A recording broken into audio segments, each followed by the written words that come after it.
Let's talk about SA in the African community, particularly on children.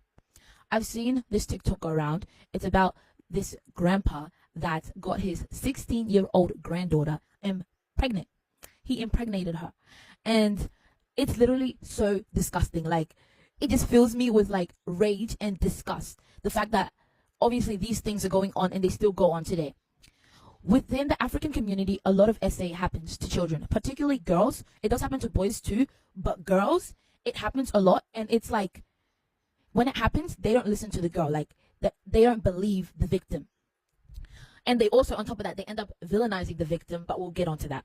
So basically what happened is the mother would leave the girl. This happened in America, in a certain community, that their communities, they also have a community here in Australia, and that's why I find it relevant.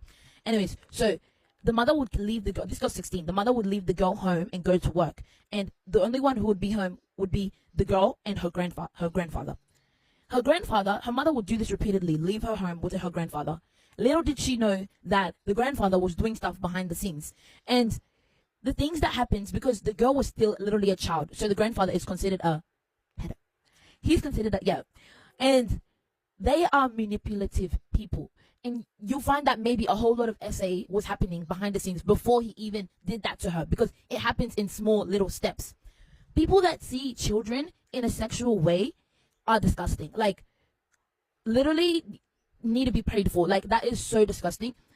And the fact it literally happens, it's so common that it happens so commonly in African communities that probably 90% of it isn't known by the public.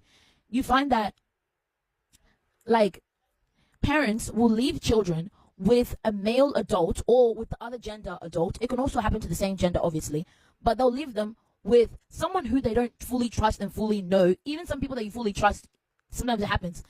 And they'll leave them because they're family. Leave them over there or leave them under their care. And like, SA happens behind the scenes. And when the child comes to reveal this, finally has the courage to reveal this to their parent a lot of the time will tell them. And before I was interrupted, and you find that they will not listen to the victim, and they'll say that it was the victim's. They'll brush it off, and they won't believe the victim at all, because how could that person do that to their own child? They'll literally be in denial. They'll go through the 5 stages of denial.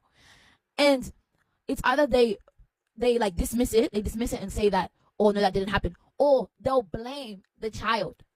Mind you, during adolescent years, a girl, I'm particularly going on girls because I obviously know more about girls than boys, but during adolescent years, a girl's body changes, and certain males, even family, sometimes they'll see that and they'll start thinking bad stuff, and you